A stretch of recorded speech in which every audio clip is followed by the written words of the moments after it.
I watched the first episodes of all the new spring anime of 2024. That is not a sequel, a spinoff, any of that. And I'm going to rank all of them in tier maker form because I just noticed those do a lot of views. Ranking is based on my personal enjoyment. Again, my personal enjoyment. We got 35 anime. This took way longer than I expected it to, so I apologize about that. But let's just get into it. Okay, so I forgot how much I disliked in the F tier category. So we got High Speed Itale at 35. This is in the new future. AI controls has changed the way of racing, and our main character is a newcomer who is thrown into the racing world from previously giving up on ballet. The main character is like introduced in like the last couple minutes of the episodes, and this episode just it does the full race in the slowest pacing ever. Like I almost fell asleep during this. It's just got some uninteresting camera direction and just some awful 3D animation. Honestly, instead of watching this, just go watch Overtake. 34, I was reincarnated as the seventh prince. A guy, he's killed by sorcerers, he doesn't know magic, and he's reincarnated as a 10-year-old who's the seventh prince of this world, and he fixes the mistakes he made in his previous life by studying and becoming really good at magic. You know, it's bad when I've had people in the comments tell me they read this manga and they still think it's uncomfortable how much the writer focuses on the 10-year-old's leg. You know, when the cinematography isn't focused on the kid's legs or all these like adult female characters being attracted to the kid. It is well shot, it is well animated. Number 33, we have Studio Apartment, good lighting, angel included.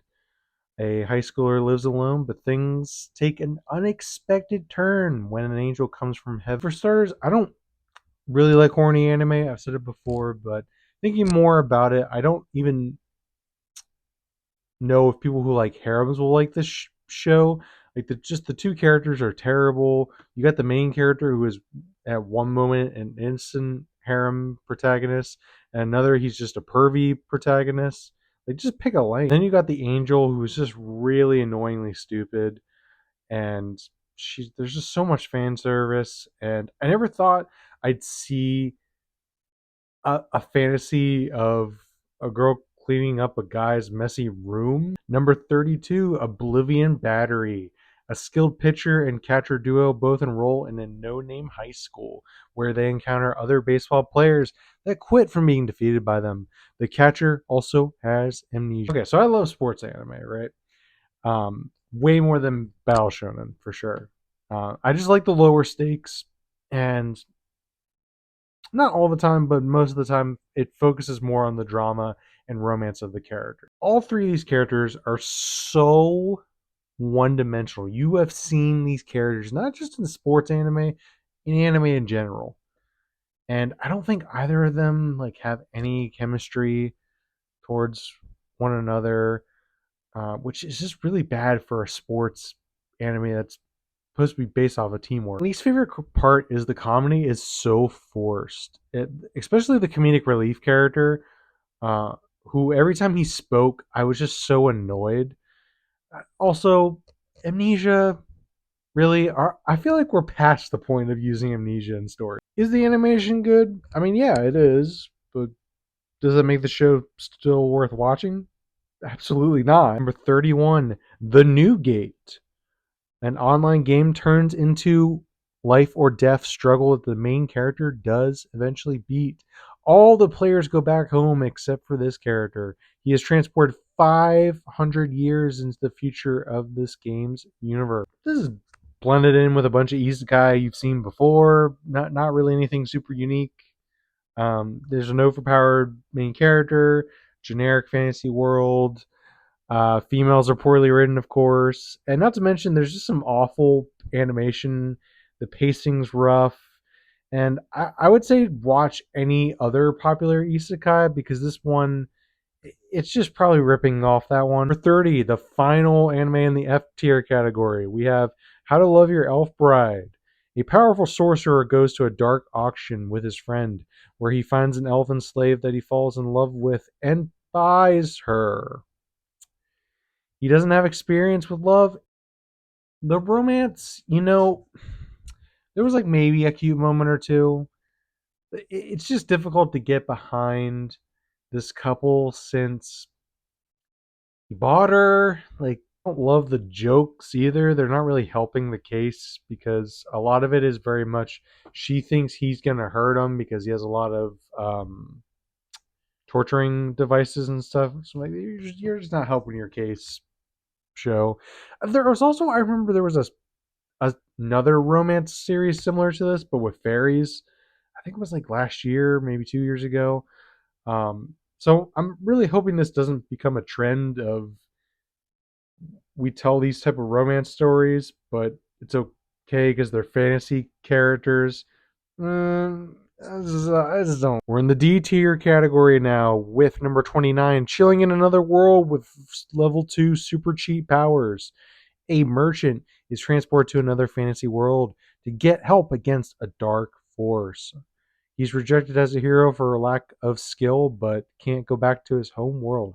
He's kicked out of the kingdom and finds himself gaining abilities once he levels up. This just seems like it's going to be your standard overpowered protagonist, but good guy, isekai with video game stats and a party of attractive women. Just seems like it's going to be like that. And the animation is just whatever. Number 28, the banished former hero lives as he pleases. A legendary hero passes away and is reincarnated into a banished prince. He's happy to finally live a peaceful life, but he can't ignore someone in need. The animation isn't great. I will at least give A for effort. They usually feel like they're not trying. I will say that it feels like they are at least trying in this, the animators. Still not good. Still paint by numbers, harem, power fantasy, one dimensional character. Number 27, a salad bowl of eccentrics, a poor detective, and a princess with magic from a fantasy world come together and they start solving mysteries together. Can you tell I'm thrilled by how much isekai we're getting? Um, yeah, this may work for you. It didn't really work for me. It just seemed like a bunch of stuff thrown to the wall. There's the main plot, but then there's also the Prince's Bodyguard has a plot where she's homeless in this same one episode. And the jokes just go on for too long, and there's just some unnecessary fan service. Number 26, God's Game We Play. The gods are bored, so they have the humans compete in intense games. A former goddess and game prodigy team up to win the God Games to get the prize of a wish. I gave this 2 episodes just because I was curious how the games were going to be played out.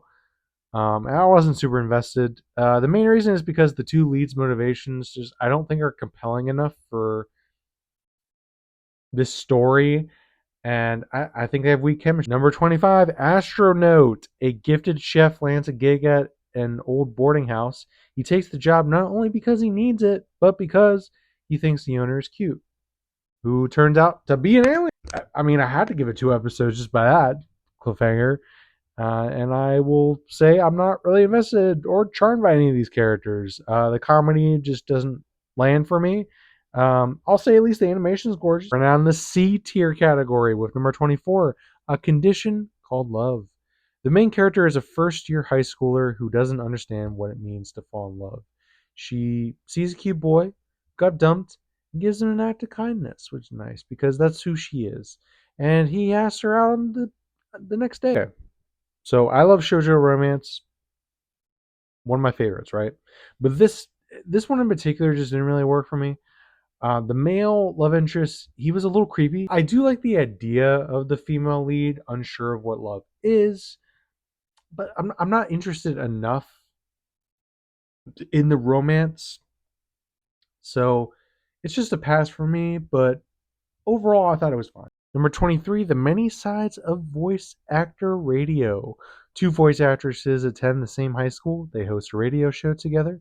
However, they are opposite to their public and private personas, which have them have a dislike towards one another. It's not bad. I just wasn't sold on the 2 leads' chemistry, and I just felt like I've seen this dynamic a few times already. Number 22, Remonster. The main character is murdered in a futuristic looking world and is reincarnated in a fantasy world as a goblin.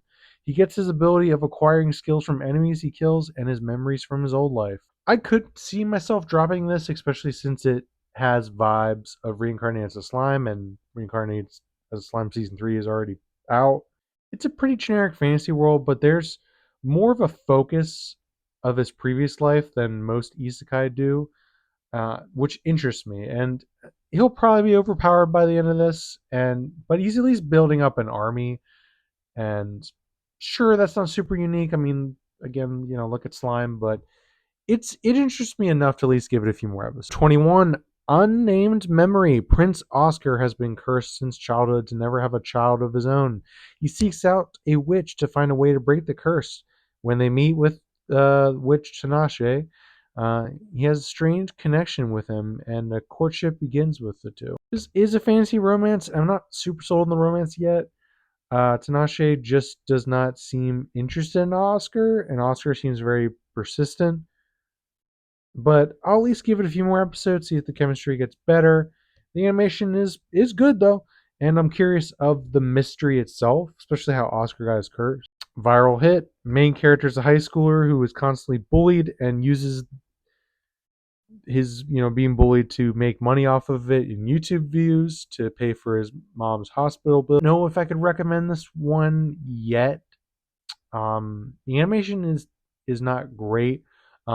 Also, I'm not sure where the story is going quite yet, but I'm interested in the commentary it seems like it's going to give on YouTube fame and bullying. Lots of sirens going on outside. But number 19, Grandma and Grandpa turn young again. This is about an elderly husband and wife live a quiet life harvesting apples. One day they wake up to find they are back in their 20s. I thought the first episode's pacing was pretty off. I felt like it would have benefited more of being shorts instead of 20-minute episodes. And I hope the jokes improve too, because everyone being attracted to these two is a little weird. The highlight where I'll at least give this a few more episodes is I like the joke of the couple having 20-year-old bodies, but the mindset of 90-year-olds. I just think that's pretty funny, and I like the theme of getting a second chance of youth. So it's not just a comedy slice of life. This is the last of the C tier. Number 18, Vampire Dormatory. Our main character has no family and lives on the streets disguised as a boy. A vampire saves her from a bad situation and makes her an offer to feed on her whenever he wants, and she can live with him in the boys' dorm. But nobody knows she is a girl. I don't know about this one. The pacing is pretty rushed, and overall, it's your pretty standard shoujo romance. It's got a love triangle. It's got your likable main character who comes from a difficult upbringing. It's got the shoujo bubbles, but with vampires to spice it all up. But I like shoujo romance, so I'm gonna keep watching. Now in the B tier with number 17, Kaiju number 8. Kafka hopes to fulfill his promise to his childhood friend, join the Japan Defense Force against Kaiju. But he's stuck cleaning up the aftermath of battles. He decides to try out for the Force one more time when he gets infected by a little bug kaiju and becomes a kaiju himself. It's also my personal enjoyment, and I'm not the biggest Battle Shonen fan, but if you like Battle Shonen, if you like kaijus, I definitely think you'll like this. It's got some really solid animation, some interesting world building, some likable characters, music's great. I'll at least give it a few episodes, but I could see myself dropping this one because it's a pretty standard battle show. Team Mysterious Disappearances. Our main character is an aspiring novelist who loves mysteries and works at a bookstore with a coworker who has a secret that she does not know, and there's ghost stories like urban legends and all that, and they're real, and he's tied to them. The mystery is really interesting, and I like there's touches of horror as well. There is some fan service that's holding this back for me, but I'm really interested in where these two characters' arcs are going to go, where the story overall is going to go. Number 15, Tumbo. Uh, Igarashi was disqualified as a pro golfer because of an incident and moved to the Tokara Islands to, rediscover himself. And there he meets a young girl named Tumbo. It's just probably going to be a pretty decent sports drama. The difference being its setting being on islands, which is something I haven't seen in anime before. So I'm curious about this one. I like the art style. I think it's cute, and it's got stereotypes that you've seen from sports anime, but I think after a few episodes they'll start to grow on you. Number 14, Mission Yazakura Family. Taiyo is a high school student who lost his family, and he marries his childhood best friend and joins her family of spies. Yeah, both Taiyo and Mitsumi are pretty sweet. I like them, and I like their family. They all got their own like quirks to them, and they're fun. It's also got some like it reminded me of Spy X Family. Just the vibe of it, the comedy, the action scenes. So if you like Spy X Family, I would definitely say give this a watch. Number 13, Bartender, Glass of God. Uh, Ryu is a genius bartender where individuals from all different walks of life visit his bar. With a godly drink and a compassionate ear, he will help these people with their problems. Yeah, I think Ryu is a very charming character. I believe he really cares for the people he serves. It's not just about the money for him. The drinking animation is fantastic, and I think the series will get better as it goes along, but for now it seems like it's just going to be a relaxing watch. We start the A tier off with number 12, The Fable. A famous hitman known by his enemies as The Fable has to lie low, and he can't kill anyone for an entire year. The animation isn't great, but I really like the two lead characters back and forth, and I think the premise is going to lead to some great comedic bits. Number 11, as a reincarnated aristocrat, I'll use my appraisal skill. So a guy dies and is reincarnated as a young aristocrat in a fantasy world. The difference this time, though, compared to other isekai, is he has a skill where he can see other people's stats, and he recruits the best people to his side to turn the country's fortune around. I like that the main character is likable. He isn't unbearable or overpowered yet. I do think he's going to get overpowered at some point. I just like that for now, though, he's knowledgeable and wealthy. So the characters that are powerful are the supporting cast, and they're the strength of the series. And you know what? I watched the second episode just because I was curious, and I like that the next candidate is very hesitant to join, and there's some commentary about the guilt of being wealthy that I think could be interesting. I definitely don't think it's great, but with the many generic isekai we get every season, it's just nice to have this unique take, and I want to see where it goes. Number 10, Train to the End of the World. A high school girl tests out 7G, which just messes up the whole world entirely, and in the future, a lot of the adults are becoming animals now, and the remaining young girls go look for their missing friend that caused all this on an old abandoned train. Yeah, I don't know what to make of the show yet. It's pretty wild, but that's kind of why I'm really invested in it. I think the backgrounds are beautiful.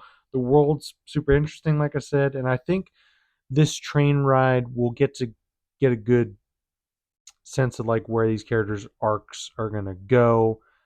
It's giving me possibly it's weirder than this, but I could see it going the route of the place further in the universe. And I love that series. Number 9, Windbreaker. Haruka just started his first year at Furin High School, a school of degenerates known for their brawling strength. They use that strength to protect the town from other delinquents. I'm a little surprised I like this one with my previous statement of not loving action shown very much, but I mean, I like this one. And, if you're looking for a delinquent fighting show with no supernatural element at all, I think this is a pretty good one. I like the main character, Haruka. He's got a good heart, and he's finding his self-worth through this community he's building. And not to mention, there's just some great facial expressions and the the delinquent fights, they're really awesome. Like Studio Cloverworks killing it. Number 8, The Grim Variations. Two brothers collected classic fairy tales, but their younger sister just sees different points of views from these stories. This is an anthology series, which I'm not 100% sure about, because is the first episode only be one of the good ones? Will they continue to get darker but have less substance? I don't really know, but I really loved this first episode with like Cinderella's story about Cinderella manipulating everyone to believe she's the victim, and her stepsisters are like just super evil. I think the tension's well paced, the performances are well done, and Studio Wit is just killing it with that animation. So I plan on watching all 6 episodes, and we'll just see how it goes. Last one in A tier, we have Whisper Me a Love Song. At the end of this high school ceremony, one student, Himari, falls in love with the band's vocalist, Yuri. When she meets her, she confesses she's just a fan of her music, and Yuri misinterprets that she was confessing. It was a love confession to her, and because she is falling in love with Himari. We will see how these misinterpretations go. I'm curious to see where Yuri's feelings go, though. Is she going to confess to Himari, or is she just going to be friends with her and just kind of leave her feelings faded away? I'm not entirely sure, but I like that she's just taking the time to get to know her first. And, you know, I hope it works. I would love to see, a lesbian relationship in anime. That'd just be great. All right, now we're in S tier with number 6, Tadama and Okuyuri. This is about Masaki is a stay-at-home husband. His husband is a salaryman, and they just have a 2-year-old son. This is apparently an Omegaverse series. What is an Omegaverse? I didn't know until looking this up, and still not 100% sure. I only did a little bit of research, and I can at least tell that there's alphas and omegas who are different types of people. I don't know if they're that alpha and omega. I don't know. And also the men can also get pregnant in this world. There's a lot of lore to the Omegaverse. I probably didn't need to look through any research because it doesn't seem like it's gonna be super focused on that. But that lore is still there though. But overall, it's just a sweet slice of life series with a really wholesome family. And I like that the two dads kiss, and it's just something you don't see very much in anime. I feel like the past couple seasons we have teases. So yeah, you might not like it. It is very much slice of life. Like, I don't know how much drama is going to be added into this, but I enjoyed it. It put a smile on my face, and that kiss alone, it's an S tier for me. Number 5, Jellyfish Can't Swim in the Night. Maru is a young artist who went on hiatus after the peer pressure of her art not being accepted. This changed when she meets a couple other people that create art, like music, VTuber, someone who's a previous idol. I only watched the first episode, like most of these, but yeah, the first episode is an S tier episode for having these girls trying to find their self worth through the art. And it hurts to see her friends make fun of her art as she also joins in on the joke. It's really satisfying when she does meet people who do accept her for herself and her art. Yeah, it's very well directed. Animation's gorgeous, and I really like the characters, and I'm curious to see where their arcs are going. Number 4, Go Go Loser Ranger. The Power Rangers or Super Tensei, whichever one of this world, use the putties of this world's regenerative and shape-shifting powers to force them to fight a new villain every Sunday just for profit. One of these putties is fed up with it and goes undercover to defeat these rangers from the inside. Obviously, they're not called putties or rangers or anything like that, but you know what they are. And I would say if you like Power Rangers, Super Sentai, I mean, you're probably already watching this series, but it's basically taking them and turning it with the. It reminded me very much of not as graphic or they don't swear as much, but it did give me some boys vibe. And there's a lot of mystery to these characters' motivations, and I think the tension's really well built up. Some great animation.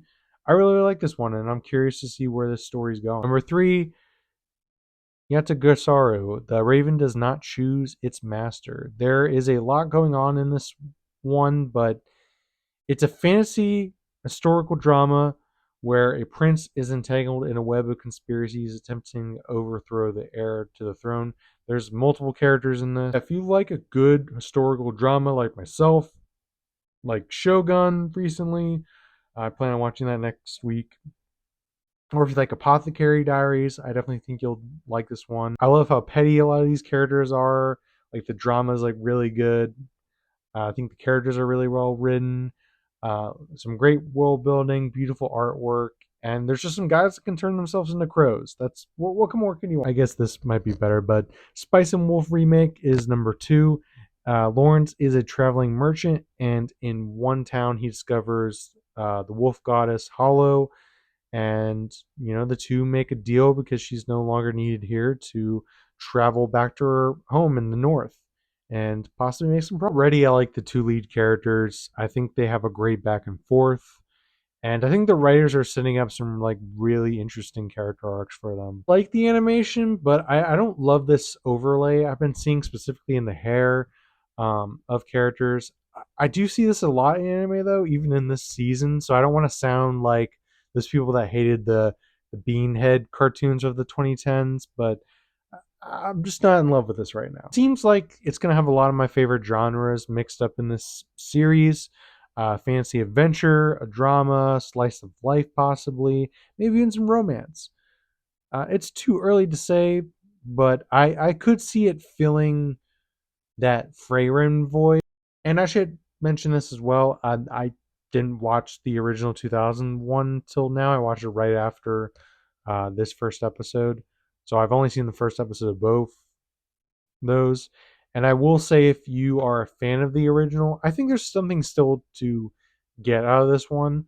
There is a supporting character that is changed, though. Seems like they're gonna possibly have the same story. I don't know, but there seems to be some little differences. Just to let you know. And number 1, my favorite anime of the spring season 2024 is Tonora no Yokai-san. A calm royal town has a ton of monsters, humans, gods. They're all coexisting together and learning how to connect with one another. Okay, hold on. For the people that don't like slice of life, hear me out. You might like this. So of course I love slice of life. It's just so, and this one's so heartwarming. I love the characters connecting and they're just hanging out. But there is an unknown force of shadow that gobbles up people. So there's a mystery element to this, maybe a horror element, I don't know, but there's something more to this than just a slice of life. I like learning more about yokai. It definitely gives me some Natsume's Book of Friend vibes. Animation's gorgeous. I love all the characters. I just think they're so delightful. And it's got some mystery to add that layers to it, like I mentioned. But like I said, it might not be your favorite, but maybe give it an episode. You might be surprised. I can't wait to see where these character stories go. But I think this is going to be it. So let me know what you're watching this spring anime season 2024. I will see you all next time. Just stay cozy and enjoy some new anime.